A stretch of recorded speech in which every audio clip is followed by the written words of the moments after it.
All right. Well, welcome everybody. Welcome back to the Building Bellingham Pivot Series. And our focus today, we have some guests returning from previous episodes to talk about health and wellness in a really wild time in a lot of different ways. And one of the things that we've been talking a lot about is health and wellness. And today we're going to talk about how we can take the best care of our bodies, our mental state, nutrition, exercise, all of the above. So we've got some amazing guests. I'm going to reintroduce everybody. So for those of you that have, do remember these guests, we're going to do a reintroduction either way. So in the upper left corner, I've got Lise Waugh with the Metta Center.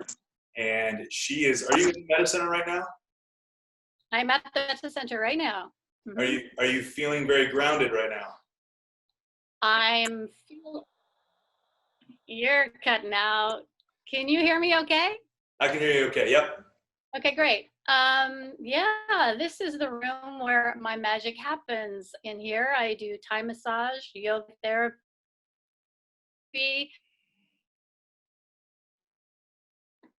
Come back. Lise has been frozen. No, but still paused. There we go. Well, all right. So I'm frozen? You're back. You're back. Well, welcome back to the show. Thank you so much for joining us to talk more about health and wellness. We've got, well, it says Emily. Is your name Emily? I'm pretty sure your name's Adam. It's a new name for me. It's yeah. Adam, tell me a little bit more about you and who you are. Reintroduce yourself. Okay, I'm Adan Phaneuf. I am the owner and operator of Apex Chiropractic and Rehab. I share space with Trailhead Athletics over on Squalicum Way and deal a lot with mostly like chronic overuse, tendinopathy issues, and among other things. Yeah, awesome. Thanks for rejoining us today again. Yeah, happy to be here. And Kerry, thank you for joining us. You look like you've got some nice greenery behind you. It looks like a Zen spot. You've picked the right location. Yeah. So welcome back. Tell us a little bit more about you and the Prime Sports Institute. Thanks for having me. Yeah, I'm here at Prime Sports Institute upstairs right now, and we provide athletic therapy to the active population of Bellingham and beyond. And we do that through acute injury rehab all the way through chronic. And we've got sports nutrition, sports psychology, physical therapy, massage therapy, and athletic training, which is sports medicine. So kind of everything all under one roof, including yoga and some small group training. Awesome. Welcome back. Welcome back. Thank you. And last but not least, we've got Mr. Ryan Lilla with 365 Strength and Conditioning. Welcome back. Hey, it's good to be here. You've been biking a lot lately, haven't you? Been biking a ton. That's been life since all of this chaos.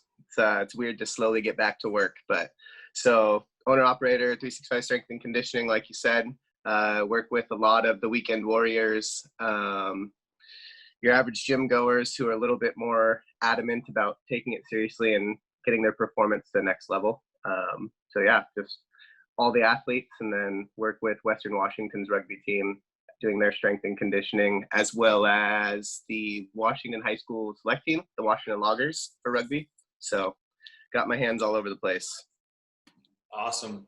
Well, welcome back, everybody, and welcome to all those that have joined us today to watch this episode. So what we're going to be talking about, we're going to be actually pivoting on the pivot.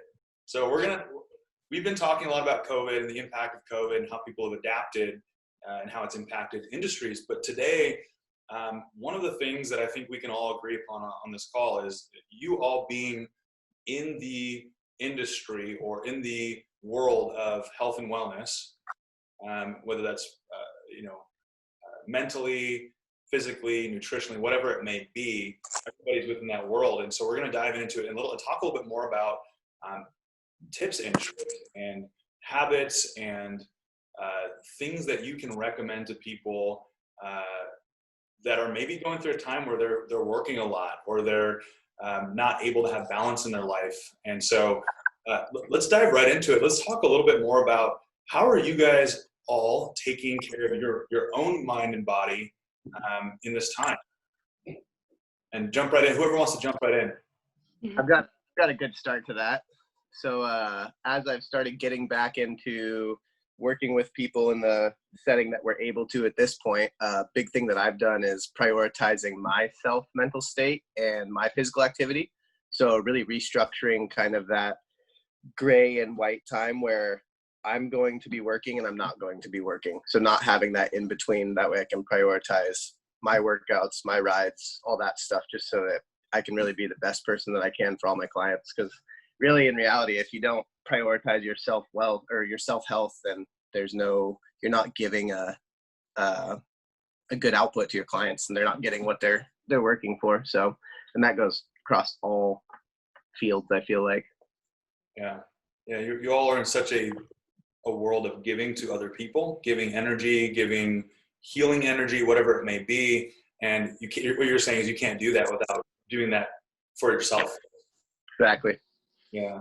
Kerry, what's been your experience? Is she stuck in the ice cube? Frozen. Adam, do you want to jump in and talk a little bit about what you've been doing for your routines and taking care of yourself?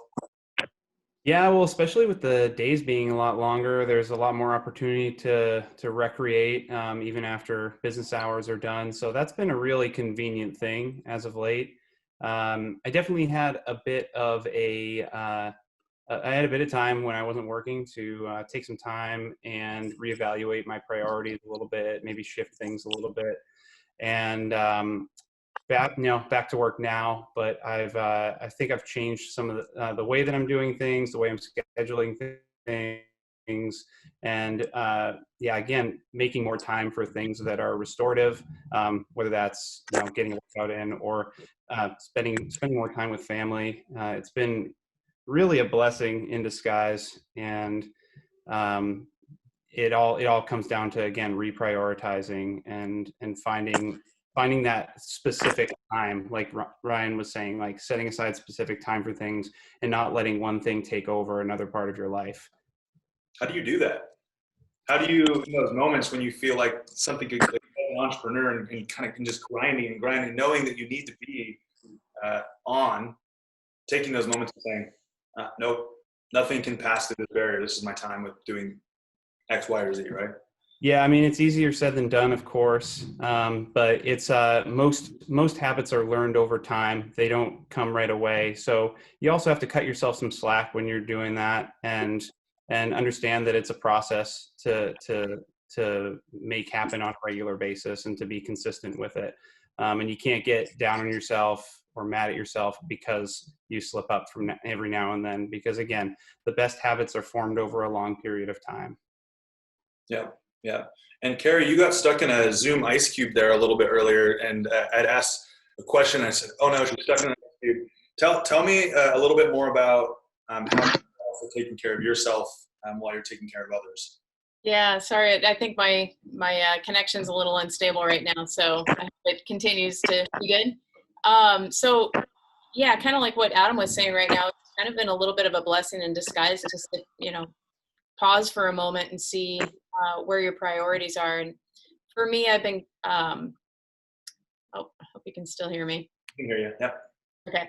For me, it's been getting up and going out on my front porch and just kind of spending quiet time meditating, just getting my mind settled before I start the day. And we opened back up last Monday, so it's back into full patient care. But I'm trying to bring some of the things that I've done into my regular day now, and kind of like what Ryan was saying too, is creating some time in your day where you can prioritize things a little bit differently. So I've restructured my workday to create more opportunities to get back into working out more consistently again. Started running again because I'm a mountain biker and started paddling. And so I figured I want to take the risk of falling and hurting myself and plugging up the ER. So I ended up buying a surf ski and learning to surf ski and getting back into trail running and road running right now. So I think those three things, you know, the meditation and quiet time and running and paddling have just been amazing. So this is a perfect chance for us to kind of create new habits. You know, like both of the guys were saying earlier, it's just creating repetition, and that's the best way to you know, carry it forth. And then the longer days are nicer. Get up early and get out and get a good workout in, or get it in afterward. But I think the most important thing is structuring your day so that it's a non-negotiable, because we are all entrepreneurs, and we are always on working in our business and on our business. But like Ryan was saying, you can't be at your best for your clients unless you're taking care of yourself. And then you can give your best. So Absolutely. And Lise, there's a very physical part of what you do, right? But there's also a huge element of what you do that has to do with energy. And again, you have to be in the right mind space yourself. Tell me more about how you do that. Well, you know, what I've really noticed over the past few months is how my sleep patterns have completely changed.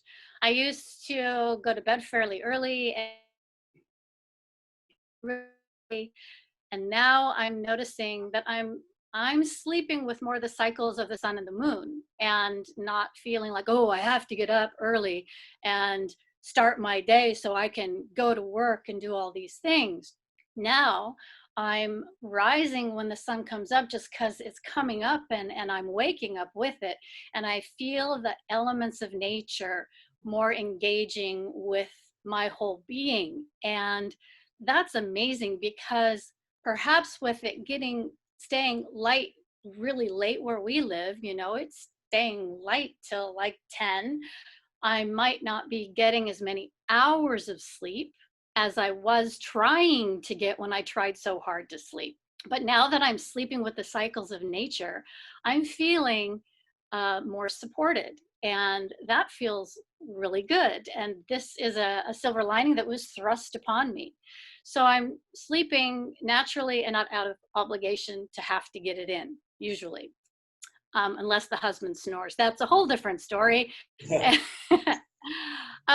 But when I rise every day, I am doing similar things that have been my life's pattern, and that is to start my day with some warm water, not hot, warm, and that helps to get my digestive fire going. And this is in the lens of yoga therapy, which is one of the lenses that I work through.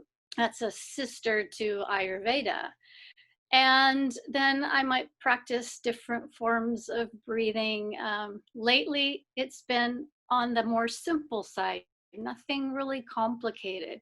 Simple alternating nostril breathing to just get me balanced, calm the nervous system, get me ready to engage with the day. And then my exercise patterns have been more about joint freeing, mobilizing my body to keep moving, because it is different now. I'm not working every day in the same way, but I'm outside in the dirt. I'm outside weeding, planting, and engaging with nature. So yeah, energetically, I'm feeling a much stronger connection to my surroundings. I did have a little incident. So my husband had said, don't get on the roof. You're too old to go on the roof. But I went on the roof anyway, because we were having a mosquito problem. The mosquitoes, I think, were breeding in the roof, right? In the cedar shakes we have. So I was sweeping the roof on May 1. And I thought this was going to be helpful until these bees came and started, you know, invading my space. And I got reactive. And in being reactive, I'm battling the bees. Oh, and so I fell and broke my arm. Pretty good. That was a lesson that I've been given this time to slow down. And I forgot to listen to that. And so that was a reminder for me to get back into listening, maybe moving a little more gently through my own space, and now to heal my body again. Yep. Yeah. Absolutely. Anybody here else hear bees invading MySpace? I don't know why that was weird. What about Tom on MySpace and bees invade? It was, sorry, my mind went down the wrong train. But it sounds like, I mean, we have this moment where we have to reconnect. It's not like we have to reconnect, but we're forced into a moment where we can't really work. And so we're being reconnected with nature. And so you're finding that you're getting more in the flow with like a rhythm with nature, getting up, giving yourself grace, taking deep breaths. And for somebody that is an entrepreneur or was still working through all this, I mean, how important are little things, and not little that breathing's not, it's not a little thing, but it is a smaller thing when we think about what we do on a daily basis. It's kind of an automatic thing. How important is breathing and focusing on our breathing, mobility, Ryan, and Kerry and all of you and Adam, we all talk about mobility, but people go to the gym and they just want to lift weights, or they're not focusing on their breathing. How important are those little things, and what are some of those little things that you recommend to your clients or people that are getting in a quick workout? You know what I mean? The little things are the sum of the whole. Movement, if I can speak to that. Yeah. And movement is key, and breath is movement. And without breath, we have no movement. We have no life, and we oftentimes ignore our breathing and take it for granted. So I encourage my clients to pause, to notice how the breath is happening, and then to do what they're doing. And it's much more detailed than that, but to notice how the breath changes when they're under stress or when they're feeling really good, and to follow the breath. Yeah, absolutely. Right. Ryan, what were you going to say? Oh, I just said the little things are the sum of the whole. So Yeah. all those little things add up to make the whole picture. Like if you think about like a bike spoke, since most of us ride bikes, like, or a bike wheel, you have all the spokes, and those are all parts of the whole. If one of those things is messed up, it tweaks how everything operates. So, I mean, you have one thing that you maybe forget or you don't prioritize as much, then it's just you may not notice it right away, but over time it'll throw a kink in there. So, and I feel like a lot of that too just has to be with being present, like with breath, like you were saying. So yeah, super important. What about mobility? How important is mobility? Extremely. Mobility is Crucial. important. Yeah, it's critical to how we function as a whole. But getting back to kind of a little bit of the breath and how that ties in with the body. If you can downregulate, your sympathetic nervous system, so you're not always under fight or flight, which is how I felt personally before COVID, and then just being, in my normal day-to-day entrepreneurial mind and body. If you can downregulate that and get more into that parasympathetic nervous system control, where you're in that rest and digest kind of mode, then you're not always feeling like you're being chased by the woolly mammoth, and you can actually just chill out, and then your tissues start to respond better too. So when you're talking mobility, then you can open up the ranges of possibility with mobility more. So what you're saying is it's so interesting, because people think that physical movements, obviously when we move, our brain is the source of the information to do it, right? But you're saying that so much of how our body responds is what mental state we're in.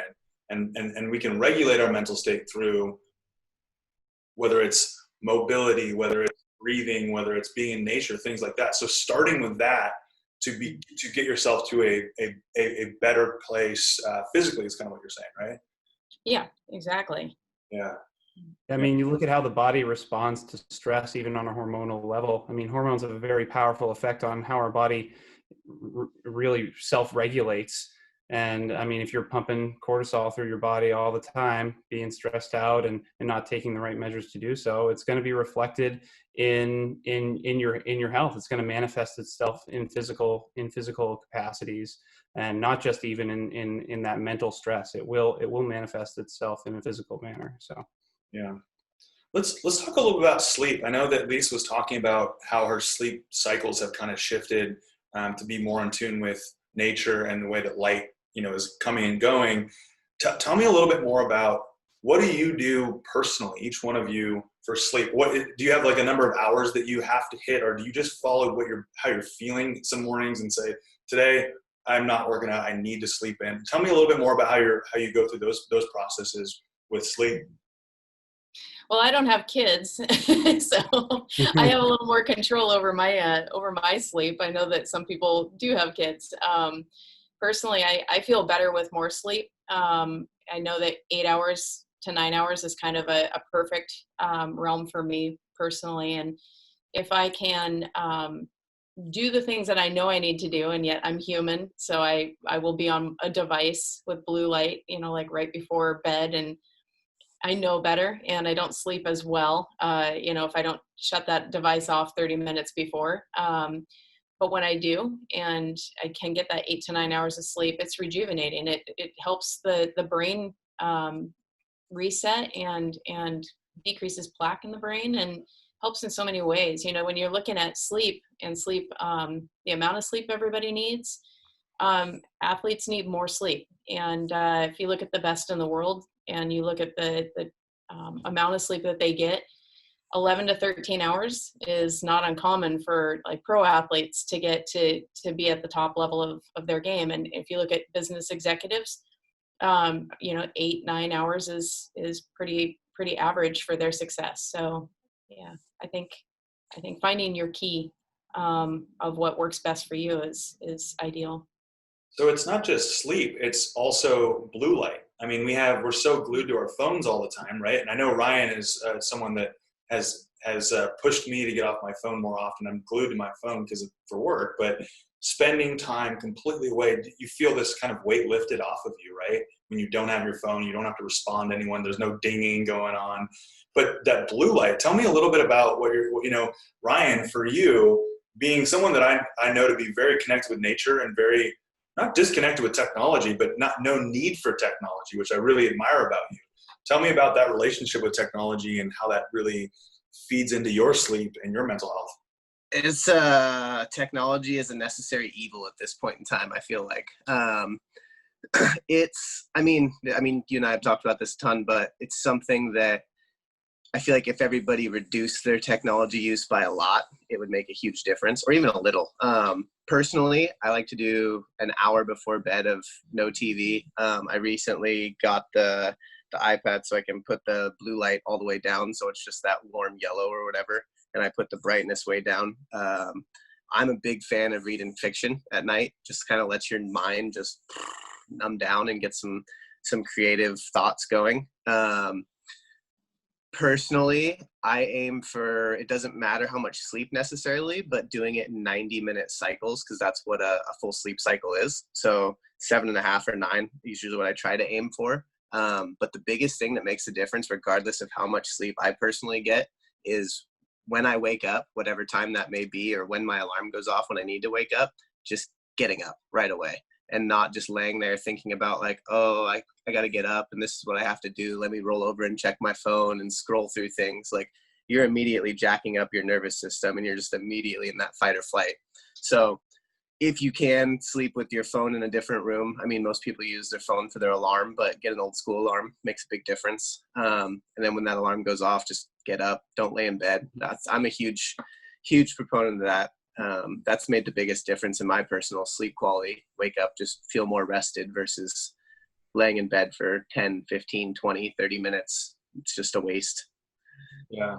And Lise, what about, you're talking about warm water. And maybe Adam, you and Lise can talk a little bit about this, but let's talk about hydration. So having enough versus too much versus too little. I've got my big jug here. You can't really see it, but let's talk about hydration. Too little, too much, just enough, electrolytes, and like cold versus warm water. What are your recommendations for drinking water? Honestly, whatever floats your boat with water is cool with me, as long as you're drinking it. So if it's warm, if it's cold, if it's through a straw, whatever gets you drinking more water throughout the day is going to be a positive thing. I know that Lise will probably be able to speak to the effect on the digestive system as far as like first thing in the morning, getting your digestive system rolling. I mean, I know a lot of people, the first thing they do is drink a cup of coffee when they get up. But there's definitely some benefit to what Lisa's been talking about, but I'll let her elaborate on that. Awesome. Yeah. Warm water. Yeah. So the drinking of the warm water is a great way to just prepare your body, prepare your gut for digestion, for the other things that you're going to be bringing into your body. It doesn't need to be hot. You could boil it. Some say that boiling it initially for about 10 minutes helps to prepare the water. I boil my water, but I don't drink it boiling hot. So I let it sit for a bit. And then throughout the day, I'll just sip on warm water. I'm not sipping on hot water, but I'm not guzzling it either. So I'll have a cup of warm water, and that helps to build that digestive fire and prepare the body to receive other things, which is not to say you can't have coffee, which is not to say that you can't drink something colder during the day. And I agree. Drink what you want to drink, take it in, and if you want cold water later, it's all well and good, but it's a nice balance, gentle start to your day to start with the warm water. Yeah, absolutely. Yeah. And I have a myth, and maybe you guys can debunk this for me. I was actually told, and I'm not gonna say who told me this, my mom, told me that coffee before a certain time actually can deplete your adrenal gland. Is there any truth to that, or is that a myth? Tell me a little bit more about your thoughts on that. Well, now we're starting to really go down a pretty detailed road of different medical systems that have different views and very specific views. So in Ayurveda, we are going to talk about the clock and what times of day you would want to be introducing different things into your body. In Thai medicine, same thing, similar but different clock. And then more into the Western modality, which I think is do whatever you want. But that's a whole different conversation, Leo. Your mom's absolutely right. Oh, and there's a lot of layers to it. That's a pretty deep topic. We can save that for another day. But yeah, just very, very interesting. So it sounds like what we've talked about is we've talked about breathing and starting out and finishing your day in a calm mental state. Ryan talked about letting your mind wander in a fictional world, which is a nice way to wind down and get the creative juices flowing before you go to bed. And then rising in the morning, what I'm hearing is like a gentle end and start to the day is important because we beat our bodies up. How important is mobility? Stretching in the morning and stretching at night. Do you have any suggestions on stretching in the morning and stretching at night? Before we go to that, I got a really simple analogy for hydration. Dehydrated, just right, overhydrated. Awesome. I use that for my rugby guys. Just like if it's deep yellow, you're dehydrated, drink some water. If it's clear, you don't need any more water. So simple way of not overcomplicating a process. It's true. Yeah. I mean, if your urine is clear, then you're stripping away the electrolytes and those important salts. And a lot of times when people are talking about, increasing their water intake, it's not just necessarily drinking water. You can get it through soups and broths and watery vegetables and fruits. But if you add a little bit of, a lot of times people will say, I don't want to drink more water because then I'm just going to have to go to the bathroom all the time. That's true if you don't have salt with it. So even just taking a little salt shaker and just adding a little bit of salt to your water before you drink it will help you retain that and hold on to those essential minerals that you need so that you're not just stripping it away. That's especially if you're not having a lot of meals throughout the day. If you're not like doing if you're doing like traditional three meal a day cycle, you can definitely be subject to that electrolyte imbalance if you are drinking a lot of water. Yeah. So I'm a huge fan of Noon tablets. Yeah. Oh, fantastic. Noon tablets. So that's a recommendation. I thought they're like a fizz. You just drop them in.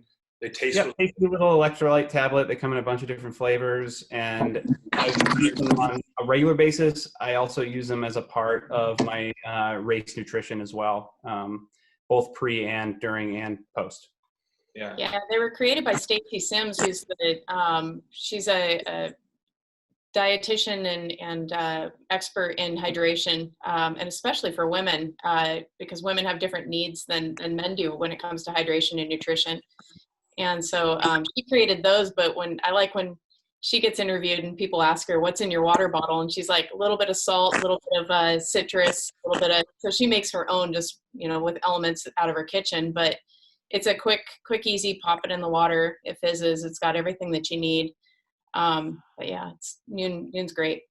So you're talking about, it doesn't, you can go buy the product, which is great. And there's lots of products that are similar to that have all of the electrolytes you need. It's a great product. You're talking about, you can actually just have a cup of maybe warm water, throw some, salt in there, and then also throwing some, you said citrus. So tell me more about citrus. So what I like is putting a little bit of salt, a little bit of citrus, maybe a little honey or maple syrup, just a little bit for some sugar, and then squeezing a little bit of lemon or lime or orange slice in there. Helps with the vitamin C, antioxidants, important for tissue repair and protection of your tissues. So it's just kind of a combination of all of that, and then crush up a little bit of mint leaves and throw those in there too, and you've made your own energy drink just right out of your own supplies. Sounds like you'll have to put that, for those that are listening, it sounds like Kerry's going to put that in the comments below, the recipe for that, so everyone can make that, or I can get it from you and share it with everybody later. Sounds good. Yep. So we're talking about easing into the day, talking about mobility. Ryan, if you want to jump into a little bit more on what are the best times throughout the day to do cardio versus strength, or is there any recommendations that you have, or how do you operate? In reality, we're all struggling to find time in the day, or most people are struggling to find time in the day. So whenever you're going to do it, or whenever you're going to set aside time that makes it so that you can do it, is honestly the best time. I find that consistency is key.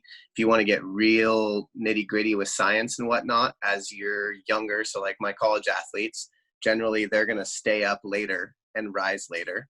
So they're more apt to work out later in the evening, or later in the afternoon or evening even. That's when their hormone levels are peaking. Versus if you have somebody who's 40, 50, they're going to go to bed earlier and rise earlier. So maybe it's more apt for them to work out earlier in the morning. But you're getting into really sophisticated advanced science stuff at that point. So whenever you're going to set aside time that you're going to be able to do it and do it consistently, I feel like that's the best way of approaching it. As far as cardio and mobility and strength training, the biggest thing I have is just before you do mobility, warm up the body so it's ready for some action. Even that's go for a walk or a quick little pedal, or climb some stairs, 10 sets of stairs in your first to second story in your home. Just something to prep the body, get some blood flowing. Yeah. And one of the things I love about the way that you operate your strength and conditioning world is you're basically, and I think all of you do this too, is you don't want necessarily people to be reliant on your services. You want people to come to you because you can help educate them, but you want them to be able to go out in the world and be able to do these things on their own. That's how that's how I feel the most successful, is when someone doesn't need to come to me. I've taught them well enough where they come to me, like, Ryan, we work out, once a week. We could work out more often, but you've taught me how to go out and do things on my own, so that when I come back, it's like no time has passed, right? I'm an enabler. What does that mean to be an enabler for all the others on this call here? Lise, what about you for enabling through your practices? How do you enable your clients, your patients? Well, I like to think that I can help empower them to be able to move their bodies into a place of more peace or ease. So my clientele is largely much older. I work with a lot of people that have MS, Parkinson's, arthritis. So very different types of maybe prescriptive programs I would develop with yoga therapy, and just to teach them how to hydrate their tissues through movement, which can be really gentle. It doesn't have to be really intense, and in their cases, not so intense, probably best. And so I like to teach them that which they can then carry off into their life and apply it into their activities of daily living. And currently, they've been really having to rely on that because we've only been doing Zoom movement therapy sessions of late. So hopefully, they're practicing what they've been working with me to learn. Absolutely. And Adam, let's talk into some mental stuff here.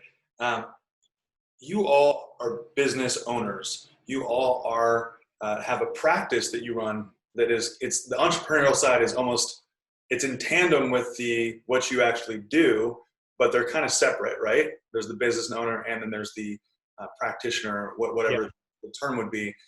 How do you prep yourself mentally for a day when you know you're going to have a go day? What do you do to prep yourself mentally?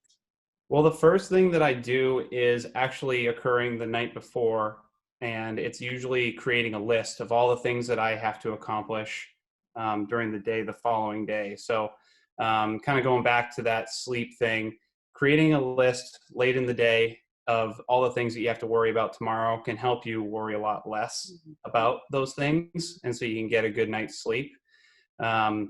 And really, I'm just trying to pay attention to the details of all the cases that I have coming in, and being prepared for those, and taking a solid glance at all the whole caseload that I have for the day is really a good way to get that I feel mentally prepped for things.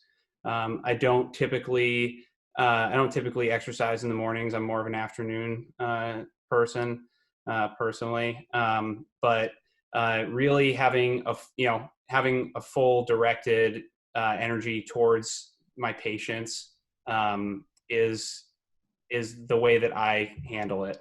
And then I worry about the business stuff afterwards. I say that can all wait until I'm done seeing patients. And at this point, I'm able to have a pretty back-to-back caseload. So there's really not a lot of time to even worry about the back end of things until I'm done with taking care of people. Yeah, absolutely. And what about, you had alluded to sleep again. What about, and we can go as deep on each one of these topics as we wanted, but what about, there's a lot of people that eat snacks throughout the day. I'm a huge snacker, whether it's healthy fats or fruit or whatever it may be. How important are snacks throughout the day, little fuel boosts, naps, breaks, things like that? Break is not a word that is usually within my repertoire, but tell me a little bit more about your experience with those things. Yeah, I mean, the idea with snacking is I think you should be open to it and have snacks available to you so that you can listen to your body, because not every day is the same, and your body is in this constant state of change. It's not burning the same calories every day, and it's not meeting the same demands every day. So I think having snacks available to you is a really important thing, but I don't think you should feel like you have to do it.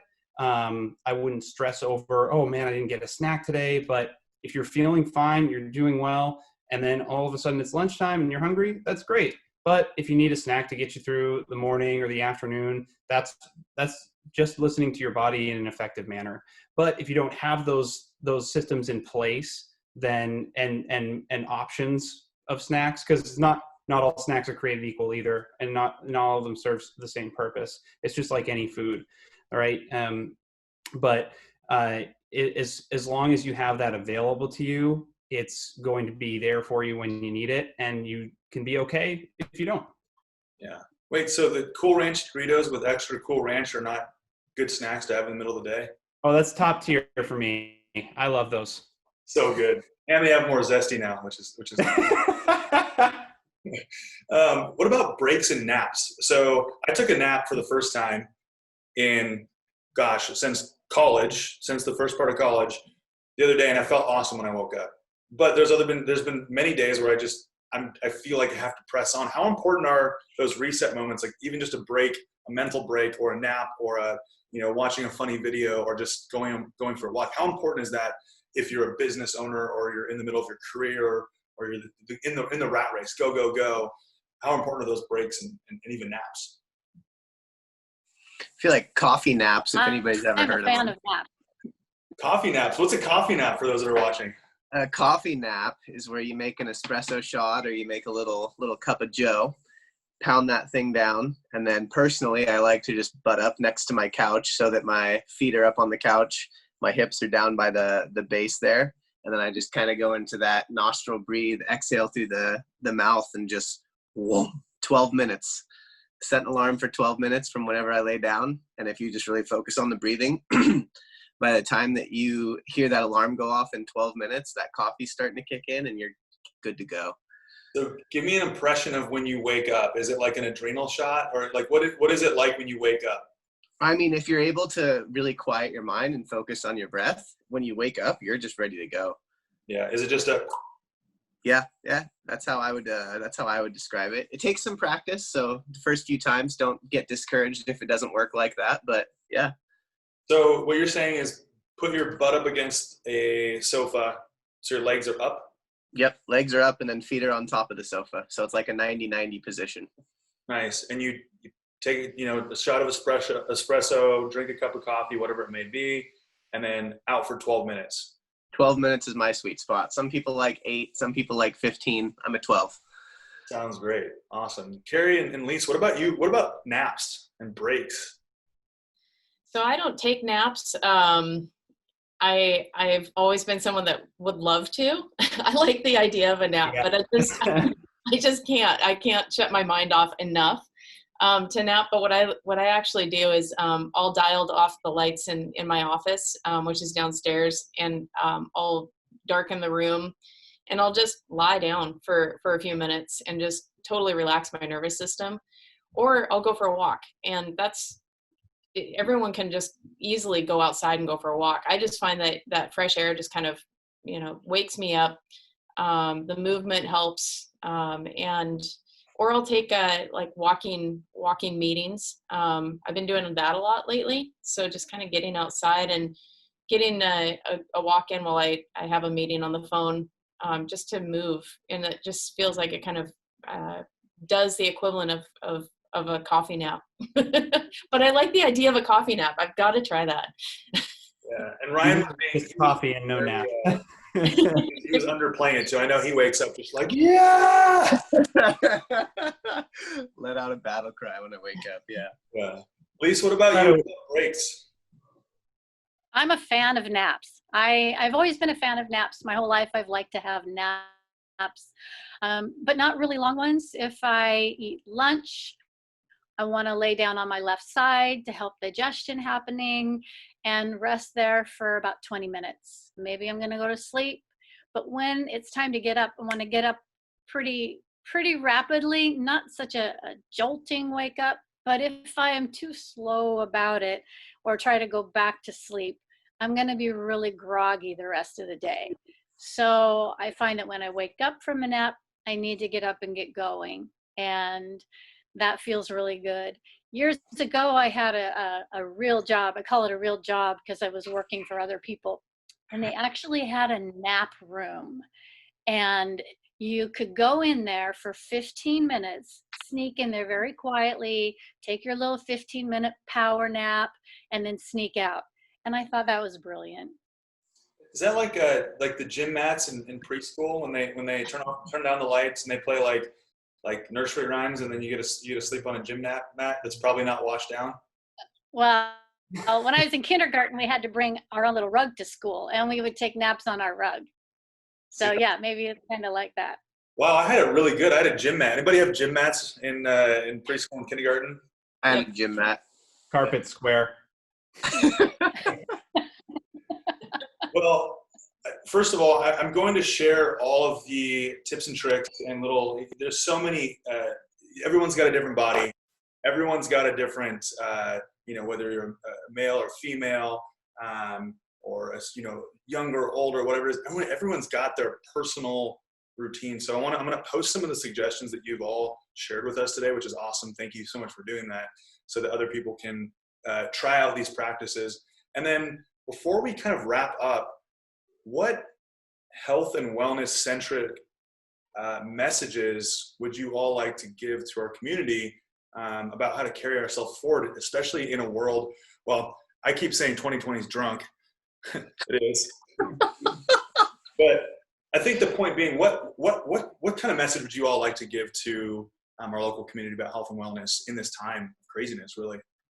Honestly, I think number one would be to cut yourself some slack. I mean, there's a lot of things that you can do that can add up, like there's a lot of marginal gains out there, and it's great to pursue them, but you have to cut yourself some slack because people have, you still have to work, still have to take care of your family, and you have a lot of different needs pulling you in a lot of different directions. And I think it's important to try to make positive changes in your daily routine, but in the end, you do have to be able to cut yourself some slack and not get too stressed about getting de-stressed. Yeah. That sounds like a cycle. Yeah. Lise, what about you? Find the gifts, finding a little gratitude and taking time to notice the gifts that you're breathing and that you're able to move that which you can move. And yeah, like he said, give yourself some slack and just be gentle with what you have going, and take a look around at the people that you're around, your community, and just find the gift that we are still breathing and sharing that space. Yeah. Gratitude. Yeah. Agreed. Kerry, what about you? I think be kind. I think there's a lot of kindness that we can all practice, and I think for each other. And I think kindness is lacking in a lot of ways. People are starting to get a little frustrated and anxious, and starting to get a little bit catty is what I'm kind of seeing in a lot of forums. And I think if people could just relax a little bit and understand that everyone's going through something, and practice some kindness and gratitude, like Lise was saying, and do something for someone every day. If you can choose one day to just go out of your way just to do something, even on a small level, pick some strawberries out of your garden and walk them over to the neighbor's house and give them to a neighbor.